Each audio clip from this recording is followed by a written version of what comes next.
রাধে রাধে বন্ধুরা, সুপ্রভাত সকলকে। কেমন আছো তোমরা সবাই? আমাদের গল্পকথার নতুন আরও একটি সুন্দর ব্লগে তোমাদের সকলকে জানাই স্বাগতম। আশা করছি সকলে খুব ভালো আছো, সুস্থ আছো, আর আমরাও বেশ ভালো আছি।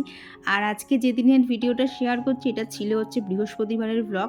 তবে জানো তো, আজকের দিনটায় উঠতে অনেকটা লেট হয়ে গেছে, প্রায় 7:05 তখন আমি উঠেছি। আর কৌশিক ধরবে 8টার ট্রেন, ও 7:45 মানে 7:45 ঠিক না, 8:10 নাগাদও বেরোবে। আর এখন রান্নাঘরে গিয়ে রয়েছে আমার পাহাড় সমান কাজ। এখন কি বলতো, ওই শীতের দিন তো, ওই যখন 6:25 মতো বাজে আমার ঘুম ভেঙেছিল। ভাবলাম 6:25 তো 10টা মিনিট আর একটুখানি শুই, তারপরে উঠবো।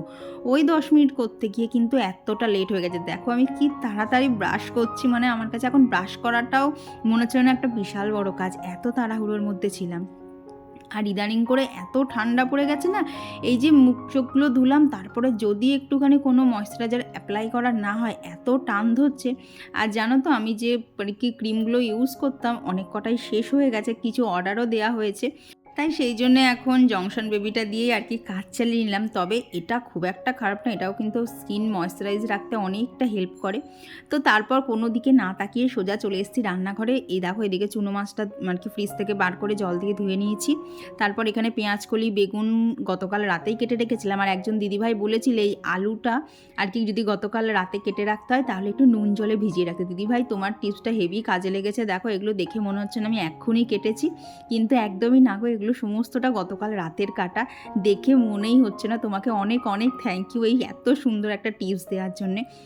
হয়তো এই টিপসটা অনেকের কাছেই জানা, কিন্তু বিশ্বাস করো আমার কাছে জানা ছিল না, তাই আমার টিপসটা দারুণ লেগেছে। থ্যাংক ইউ তোমাকে। তো ওইদিকে তো দেখতেই পাচ্ছ সবজি মোটামুটি সবই কাটাই ছিল। এখন সকালবেলা শুধু একটুখানি পেঁয়াজ আর টমেটোটা কুচি করে নিয়েছি, নিয়ে এখন সব কিছু দিয়ে মাছটা দিয়ে তার সাথে নুন, হলুদ, লঙ্কার গুঁড়ো, জিরের গুঁড়ো, ধনের গুঁড়ো, তো এই সমস্ত কিছু দিয়ে ভালো করে মাছটাকে একটুখানি ম্যারিনেট করে নেব। কিন্তু দেখো, সব সবজি দিয়ে এমন অবস্থা হয়ে গেছে বাটির মধ্যে আর নাড়ানো যাচ্ছিল না। তাও ওই কোনো রকমে একটু হালকা করে ম্যারিনেট করে নিয়েছি। আর সকালবেলা জল এত ঠান্ডা, মনে হচ্ছে যেন হিমালয় থেকে ডাইরেক্ট আমার কলে চলে এসছে। জলে হাত দিলে তো আর কোনো দিকে তাকানোই যাচ্ছে না, হাত পুরো একদম অবশ হয়ে যাওয়ার মতো হচ্ছে এই সকালবেলাটায়। তো এইদিকে মাছটা ভালোভাবে ম্যারিনেট করে নিয়েছি। এইবার আমাকে এখন একটা গুরুত্বপূর্ণ কাজ করতে হবে, সেটা হচ্ছে আমাকে এই যে শুকনো খোলায় জিরেটা একটুখানি ড্রাই রোস্ট করে নিতে হবে। কারণ জিরের গুঁড়োটা একদমই শেষ হয়ে গেছে, আর জিরের গুঁড়ো না থাকলে না আমার খুব অসুবিধা হয়। অনেক সময় আছে ধরো মশলা বাটলাম না, গুঁড়ো মশলা দিয়েই করবো, তখন এর জন্য কিন্তু আমার অনেকটা অসুবিধা হয়ে যায় যদি জিরেটা গুঁড়ো করা না থাকে। আর এতবার এইখানে কাউন্টার টপটা মুছছি না, জানো তো, এখানকার জলই শুকোচ্ছে না। আর আজকে কৌশিককে সন্ধ্যের টিফিনে দিয়েছি এই যে মুড়ি, বাদাম, চানাচুর, আর তার সাথে দিয়ে দিয়েছি একটু মটরশুঁটি, আর ওপর থেকে একটু চাট মশলা দিয়ে দিয়েছিলাম। কৌশিক রাতে বাড়ি এসে বলছে মুড়িটা আজকে খেতে দারুণ লাগছিল। দেখবে শীতের সময় কিন্তু এরকম সবজি টবজি দিয়ে মুড়ি খেতে খুব ভালো লাগে। তবে এখানে তেল পেঁয়াজ দিলে আরও বেটার লাগতো, কিন্তু ও যেহেতু সন্ধ্যেবেলা খাবে তো তেল পেঁয়াজ তো এখন অ্যাড করা যাবে না, তখন দেখা যাবে মুড়িকে আবার টেনে টেনে ছিঁড়ে ছিঁড়ে খেতে হচ্ছে। তো এইদিকে দেখো, মাছের ছোটো মাছের যে চচ্চড়িটা সেটা এখানে বসিয়ে দিয়েছি। আর পাশে যে বড় গ্যাসটা, এটা তো ছোটো গ্যাসে বসিয়েছি, আর পাশের বড় গ্যাসে ডিম সিদ্ধ করতে বসিয়েছি। আজকে সকালবেলা মনে হচ্ছে আমার আর দুটো হাত থাকলে ভালো হতো। এই দেরি করে ওঠার ফল। তো ভাবলাম ওদিকে যতক্ষণ দুটো গ্যাস জোড়াই রয়েছে, এত তাড়াতাড়ি আমার পক্ষে এখন ভাত করা সম্ভব না। তো সেই জন্যে একটুখানি দেখো এইসব সবজিগুলো মোটামুটি অল্প সবজিই নিয়েছি, তো এগুলো ঝটাপট কেটে নিয়েছি। তো এইটা দিয়েই করবো কৌশিকের জন্য, এখন ওকে একটু স্যুপ বানিয়ে দেবো। তো তার আগে এখানে দেখো মৌরি ভিজে যে জলটা ছিল সেটাকেই একটুখানি গরম করে খাচ্ছি। জলটা এত ঠান্ডা না, যদি এটা ডাইরেক্ট খেতাম আরও ঠান্ডা লেগে যেত।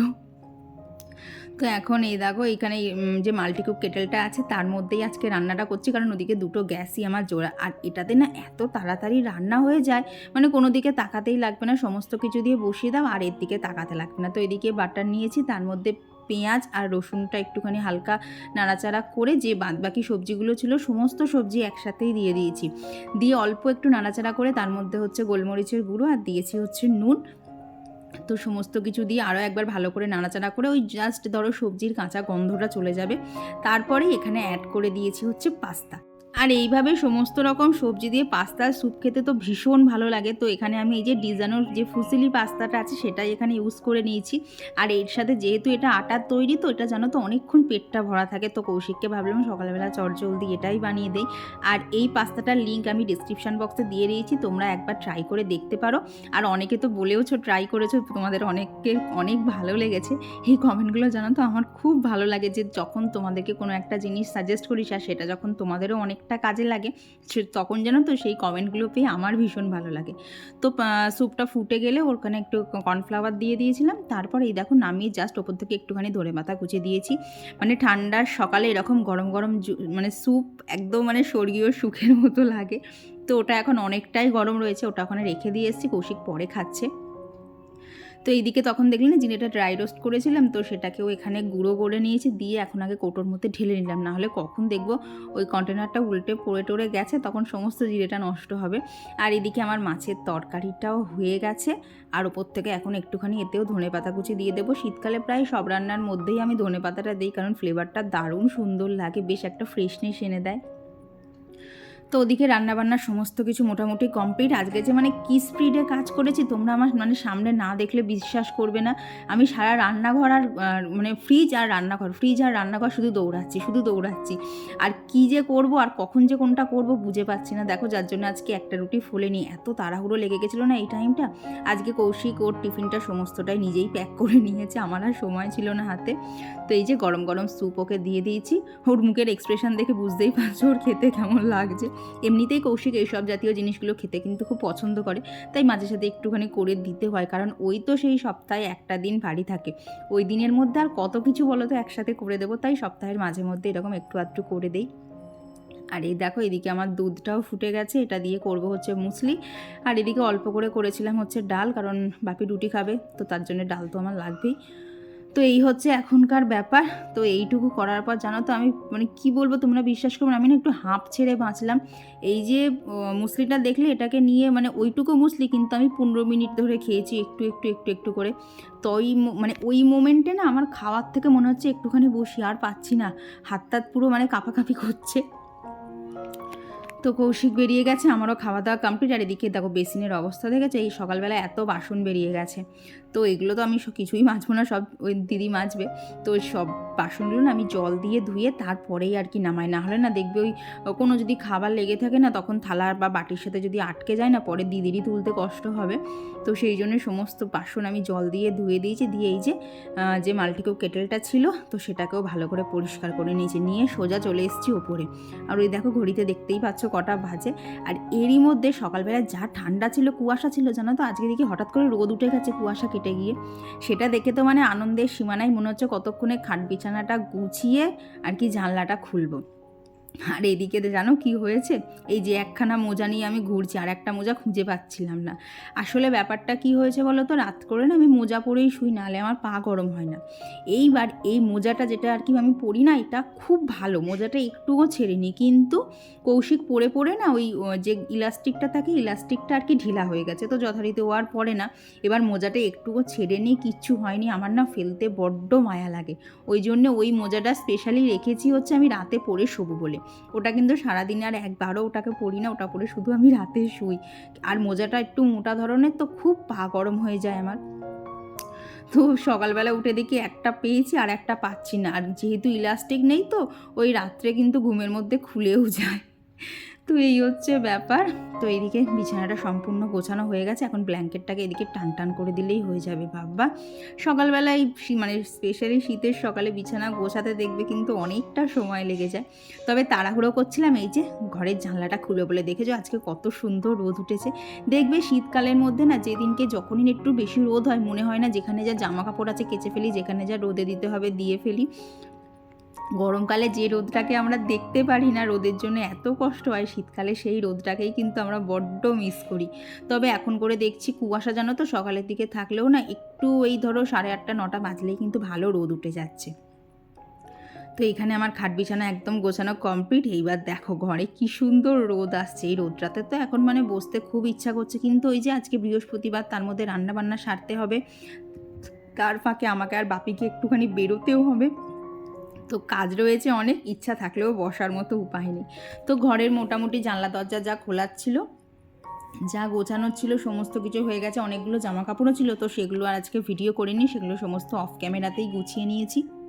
আর এইদিকের জানলাগুলোও জানো তো খুললাম, তবে এই সোফার কাছে জানলাটা দিয়ে না রোদ যতই আসুক এত হাওয়া আসে না, তবুও একটু রোদের নেশায় নেশায় খুলে দেই, এই আর কি। আর আজকে বৃহস্পতিবার, খুব একটা বেশি ডাস্টিং করব না, তবে যে জায়গাগুলো না করলে নয়, ধুলো পুরো চোখে দেখা যায়, শুধু সেই জায়গাগুলোই করব। আর এই দেখো কৌশিক বার্থডেতে যে বুকেটা দিয়েছিল তার দেখছি ওপরের ফুলগুলো না অনেকগুলো শুকিয়ে এসছে, তো ভেবেছি যে কটা ফুল আর কি শুকিয়ে গেছে সেগুলো ফেলে দেবো, বাদ বাকিগুলো রেখে দেবো। ঘরে কিন্তু এরকম মানে আসল ফুল রাখতে বেশ লাগে বলো, বেশ ঘরটা একটু অন্যরকম ফিলিংস হয় না? তো চলো, অনেক বকবক করেছি, এবার তোমাদের সাথে কিছু কমেন্ট শেয়ার করি। তো আমার গত ভিডিওতে অনামিকা হালদার দিদিভাই লিখেছো যে তোমার এইভাবে পাবদা মাছ রান্না আগের ভিডিও দেখে আমি করেছিলাম সেদিন, জাস্ট দারুণ দারুণ, সবাই খেয়ে দারুণ বলেছে, থ্যাংক ইউ। এতে থ্যাংক ইউ বলার কিছু নাই গো, মানে দেখবে আমরা প্রত্যেকেই কিন্তু প্রত্যেকের কাছে কিছু না কিছু শিখে থাকি, সব তো এক জীবনে শেখা সম্ভব না। ওই আমি তোমার থেকে কিছু শিখবো, তুমি আমার থেকে কিছু শিখবে, এতেই দেখবে নিজেদের মধ্যে কিন্তু সম্পর্কগুলোও অনেক ভালো হয়। তবে তোমার বাড়ির লোকের যে এত সুন্দর লেগেছে এটা শুনে আমার খুব ভালো লেগেছে। আর কাকলির গল্পকথা আইডি থেকে দিদিভাই লিখেছো, আমি তোমার বাড়ির খুব কাছেই থাকি, আমার বাড়ি হচ্ছে কল্যাণী, যদি কখনো সময় আর সুযোগ হয় তাহলে অবশ্যই তোমার সাথে দেখা করবো, আমার ভীষণ ইচ্ছা, যদি তোমার আপত্তি না থাকে। কি যে বলো দিদিভাই, আপত্তি কেন থাকবে? দেখো না, এত মানুষের ভালোবাসা পাচ্ছি ইউটিউব থেকে, এতজনের এত ভালোবাসা, কিন্তু ওই যে দিনের শেষে একটাই আক্ষেপ থেকে যায়, কারোর সাথে সচরাচর দেখা করা সম্ভব না। তবে কল্যাণী আমার বাড়ির থেকে সত্যিই খুব একটা বেশি দূর না, আমি যখন আর কি কলেজে পড়তাম তখন কিন্তু কল্যাণীতে আমি পড়তেও যেতাম। খুব সম্ভবত কল্যাণীর যে এ ব্লক আছে ওখানে অঞ্জন স্যার আছে ইংলিশ লিটারেচারের, তো ওই স্যারের কাছে আমি পড়তেও যেতাম, তবে শুধু ফার্স্ট ইয়ারেই গেছিলাম, তারপরে আর যাইনি। আর তোমাদের সবাইকেই একটা কথা বলছি, যদি কেউ কোনো দিন আমাকে রাস্তায় দেখো তবে প্লিজ আমাকে একটুখানি দেখো, কারণ তোমরা ব্লগের মাধ্যমে আমাকে চেনো, কিন্তু আমি তোমাদের কাউকেই সেইভাবে চিনি না। তো যদি কারোর সাথে কোনো দিন রাস্তায় দেখা হয় অবশ্যই অবশ্যই কিন্তু আমাকে দেখো, মানে আমাকে ডেকো, আমার কিন্তু দেখা করার ইচ্ছা থাকে। মোটামুটি ওপরের কাজ সমস্ত কিছু শেষ হয়ে গেছে, আর দেখো আজকে কত সুন্দর রোদ উঠেছে, তবে আজকে আর কিছু কাছাকাছি নেই, ওই টুকটাক রেগুলার ইউজের যে জামা কাপড় সেগুলোই কাচার আছে। আর এখন যাব একটা হেভি কাজ করতে, সেটা হচ্ছে ছাদে। আগের কিছু গাছ ছিল, আগের দিন দেখলেন একটা নতুন কাগজ ফুলের গাছ এনেছি, সেটা রয়েছে, তো সমস্ত কিছু ওগুলো সব রয়েছে, ওগুলোকে হচ্ছে আর কি কী যেন বলে, ওগুলোকে টবে দিতে হবে, টব আনা আছে নতুন, তো টবে দিতে হবে। এবার কি বলো তো, এই কাজগুলো না সন্ধেবেলা করতে গেলে সত্যি বলতে ভাত টাত খাওয়ার পর না খুব ঠান্ডা ঠান্ডা লাগে, তো তখন গিয়ে ওই জল মাটি ঘাঁটতে ইচ্ছা করে না। আর তখন না টুক করে সন্ধে হয়ে যাচ্ছে, তার যেই উপরে যাচ্ছি খানিকক্ষণ বাদেই কাজ শেষ করতে না করতে সন্ধে হয়ে যাচ্ছে, আর তেমনি ছাতে হাওয়া। তো এখন দেখলাম বেশ ভালো রোদ উঠেছে, তো ভাবছি এই রোদটাতে গিয়েই সমস্ত কাজগুলোকে সেরে নেব। আর হচ্ছে বাপির সাথে বললাম না বেরোনোর আছে, তো খুব বেশি কাজ না, আধা ঘন্টা 40 মিনিটের কাজ, তবুও কাজ করতে করতে রেডি হয়ে আবার বেরোনো, আবার এসে বাকি কাজ করা অনেকটা সময় লাগবে। আর নতুন কাজের দিদি তো কাজ করতে আসবে 12:30, দেখছি হয় ওই টাইমের আগে যাব, না ওই টাইমটা পেরিয়ে দিয়ে যাব, এখন কতদূর কী কাজ হয় সেটার উপর ডিপেন্ড করেই সব কিছু। তো চলো আগে ছাদের কাজটা সেরে আসি।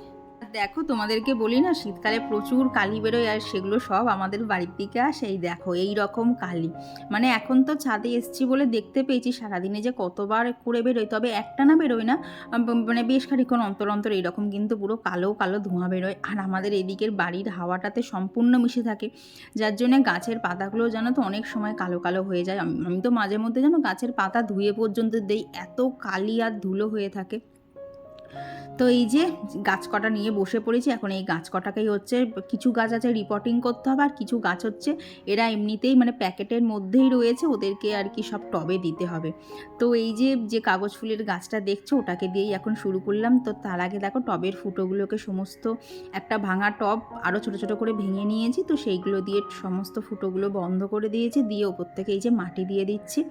আর একটুখানি ওই গাছের জন্য কি সার, এইটার নাম আমার ঠিক মনে নেই, তো সেই সারটা ওই সারের দোকান থেকেই দিয়েছিল, তো সেই সারটাও একটুখানি দিয়ে দিয়েছি।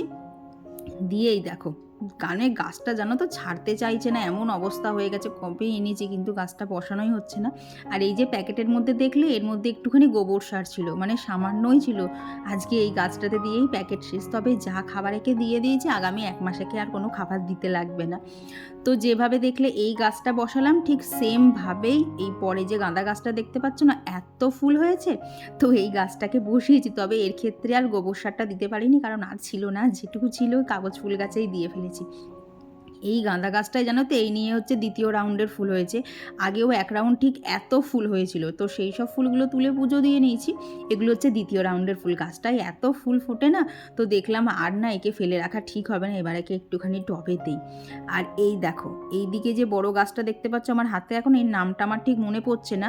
তো এই গাছটা না এই ছোট্ট টবটাই ছিল, যার জন্যে গাছটা ঠিকঠাক বাড়ছিল না। আর দেখেছো নিচে কত শেকড় হয়ে গেছে।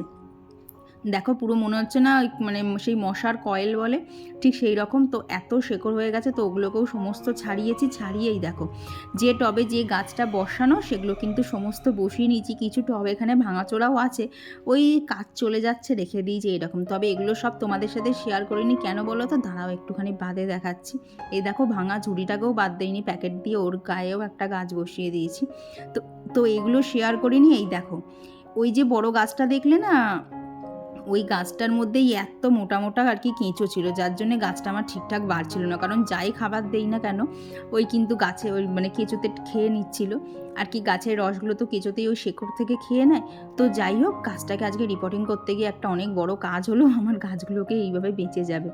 মানে এই গাছের কাজ করতে করতে জানো তো শীতকালে আমার এত মানে আঙুলের, স্পেশালি বলতে পারো বাঁ হাতে হচ্ছে না, স্পেশালি ডান হাতের ওই মানে যেটাকে বলে বুড়ো আঙুল আর তার পরের আঙুল, এই আঙুল দুটো আমার অলওয়েজ ফেটে থাকছে। এখানে ভেজলিন বলো বোরোলিন বলো কিছুই থাকছে না, এই জল আর মাটি ঘাঁটতে ঘাঁটতে।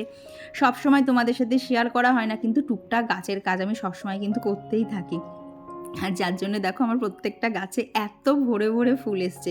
সকাল বলো বিকেল বলো যখনই ছাদে আসি, আমার তো ছাদ থেকে যেতেই ইচ্ছা করে না, এত ফুল ফুটেছে। এই দেখো নতুন যে প্যান্সিটা এনেছিলাম সেটাও কি সুন্দর লাগছে না? তো যাই হোক, চলো এবার নিচে যাই, আর ছাদে দাঁড়ানো যাবে না। তো নিচে এসে এইদিকে দেখো মাছের নুন হলুদ মাখানো কমপ্লিট। আর এটার জন্য আর কি মাছটা রান্না করতে যা যা লাগবে সমস্ত কিছু জোগাড় করে নিয়েছি। চলো এবার মাছের ওই ঠিক ঝোল না, ওই ঝোল আর কালিয়ার মাঝামাঝি একটা বানাবো। তো আর আমার গত ভিডিওতে কমেন্ট করেছিল তৃষ্ণা পাত্র দিদিভাই আর জয়রিধি আইডি থেকে কমেন্ট করেছো যে আমি তোমার থেকে ছোটো গো, আমি বাংলাদেশে থাকি, ক্লাস 12-এ পড়ি, তাও তোমার ভিডিওগুলো দেখি। 1 উইক হলো তোমার ভিডিও দেখি, পুরনোগুলোও দেখি ফ্রি টাইমে, খুব ভালো লাগে আমার। থ্যাংক ইউ গো, অসংখ্য ধন্যবাদ যে তুমি এত দূর থেকে আমার ভিডিও দেখো। আর কমেন্ট করেছিল হচ্ছে শ্রেয়সী দিদিভাই। তো দিদিভাই লিখেছো তোমার ভিডিও দেখা আমার অভ্যেস হয়ে গেছে, আজকের ভিডিওটা খুব সুন্দর হয়েছে, থ্যাংক ইউ দিদি। আর কমেন্ট করেছিল হচ্ছে সম্পাদের দিদিভাই, প্রীতি সাহা দিদিভাই, জয়া বিশ্বাস দিদিভাই, বিউটিস মেকওভার লাইফস্টাইল থেকে দিদিভাই। আর অনুপা লিখেছো না লঙ্কা আর টমেটো দিয়ে স্টার্ট করো। টমেটোটা কোনো দিন এখনও ট্রাই করিনি, তবে জানো তো লঙ্কা গাছ 2বার লাগাতে গেছি, কিন্তু দেখেছি জানো তো ফুল এলেই না শুধু পিঁপড়ে লেগে যায়, আর তারপরে লঙ্কা ঠিকঠাক হয় না। তো এই জন্যে আর কি ট্রাই করা হয়নি। তো এদিকে দেখতেই পেলে রান্না করতে করতে মানে মাছের ঝোলটা নামিয়ে রেখেই বেরিয়ে গেছিলাম আমি আর বাপি। তো কাজ ছেড়ে আস্তে আস্তে প্রায় ঘন্টাখানেক লেগে গেছে, এখন মোটামুটি 12:30 মতো বাজে। এসে রান্নাঘরের যে বাদবাকি কাজগুলো আর কি ফেলে রেখে চলে গেছিলাম, তো সেগুলোকেই এখন করে নিচ্ছি। আর মুস্কান লিখেছো না যে তুমি কি করে ঠান্ডাতে ওঠো, আমি তো 10টাতেও উঠতে পারি না। দেখো মানুষ যখন আমরা পরিস্থিতিতে পড়ি না, তখন কিন্তু আমরা সবই আমাদের মধ্যে চলে আসে। তোমার হয়তো এখন 10টায় ওঠার মানে তাড়াতাড়ি ওঠার দরকার পড়ে না বলেই তুমি ওঠো না। এই যদি তোমার ধরো কোথাও যাওয়ার থাকে বা তোমার যদি কোথাও টিউশন বা কিছু যদি থাকে, তখন কিন্তু দেখবে এমনিই তোমার আর কি ঘুম ভেঙে যাবে। তখন কিন্তু মনে হবে না তাড়াতাড়ি উঠি, আমাকে এক জায়গায় যেতে হবে। তো আমার ক্ষেত্রেও ঠিক সেইটাই হয়, কারণ এই যে সকালবেলা কৌশিকের অফিস যাওয়া থাকে, তার উপর রান্না বান্না করা থাকে। তো সেই জন্যে বলতে পারো এক প্রকার বাধ্য হয়েই উঠতে হয়। গরমকালে অতটা কষ্ট হয় না, কিন্তু শীতে সত্যি বলতে কষ্ট হচ্ছে। সকালবেলা জলটা এত ঠান্ডা থাকছে না, হাতই দেওয়া যাচ্ছে না। আর একটা জিনিস খেয়াল করে দেখবে, সব ক্ষেত্রেই কিন্তু পরিস্থিতি একটা বিশাল বড় ম্যাটার করে। আমরা যখন যেরকম পরিস্থিতি থাকি তখন কিন্তু সেই মতো আমরা মানিয়ে নিতে পারি। তো যার জন্যেই আমাদেরকে দেখবে, আমরা শুধু মেয়েদের বলে না, মেয়ে বলো ছেলে বলো, যাকে যখন যে পরিস্থিতি থাকে তখনই কিন্তু আমরা সবাই একটু হয়তো প্রথম থেকে অসুবিধা হয়, তারপরে কিন্তু মানিয়ে নিতে পারি। আর মনে হয় এই মানিয়ে নেওয়াটার নামই হচ্ছে জীবন, সংসার, যা বলবে সব। বিয়ের আগে থাকে একরকম, বিয়ের পরে হয়ে যায় অন্য রকম। বিয়ের আগে মনে হয় উফ বাবা, এই পড়াশোনার লাইফটা একদম ভাল লাগে না, এত পরীক্ষা পড়া। আবার দেখো, যেই যখন বিয়েটা হয়ে যায় তখন মনে হয় না, আগের জীবনটাই ভালো ছিল, বিয়ের পরে এত চাপ, এত লোকের কথা শোনা, ওর থেকে বাবা আগের জীবনই ভালো ছিল। তো এইদিকে দেখো, আমি কিন্তু স্নান টান সেরে আর কি ঠাকুর ঘরে চলেও এসেছি। আর এই যে ঠাকুরের বাসনগুলো দেখলে, এগুলো জানো তো গতকাল সব সন্ধেবেলা মেজে রেখেছিলাম। সকালবেলা আর কি যেখানটা বসে না ঠাকুরের বাসন মাজি, এত হাওয়া দেয় না, তো সেই ভয়ে গতকাল সন্ধেবেলা সব মেজে রেখেছিলাম। আর এবার থেকে ঠিক করেছি শীতকালটা জুড়ে তাই করব, তাহলে না সকালে একটুখানি হুড়োতাড়াটা আমার কম লাগছে। তো আর গত ভিডিওতে কমেন্ট করেছিল হচ্ছে শাইনিং হীরা থেকে দিদিভাই, সুপ্রিয়া ঘোষ দিদিভাই, পায়েল দিদিভাই, সুচরিতা মণ্ডল দিদিভাই, বৈশালীনাথ দিদিভাই, সোহিনী, পুষ্পা জয়শ্রী আইডি থেকে দিদিভাই, পায়েল দিদিভাই, সিম্পল লাইফস্টাইল উইথ দিয়া আইডি থেকে দিদিভাই, অনন্যা মাইতি, পিয়া। তো তোমাদের সকলকে জানাই অসংখ্য ধন্যবাদ, এইভাবেই আমার পাশে থেকো। আর দেখতেই তো পেলে পুজো করতে করতে ব্যাপার মাঝখানে উঠে গেছিলাম, কারণ বললাম না কিছু স্কিন কেয়ারের প্রোডাক্ট অর্ডার দিয়েছি, তো সেগুলো আগামীকাল ডেলিভারি দেওয়ার কথা ছিল, কিন্তু দেখলাম আজকেই দিয়ে দিয়েছে।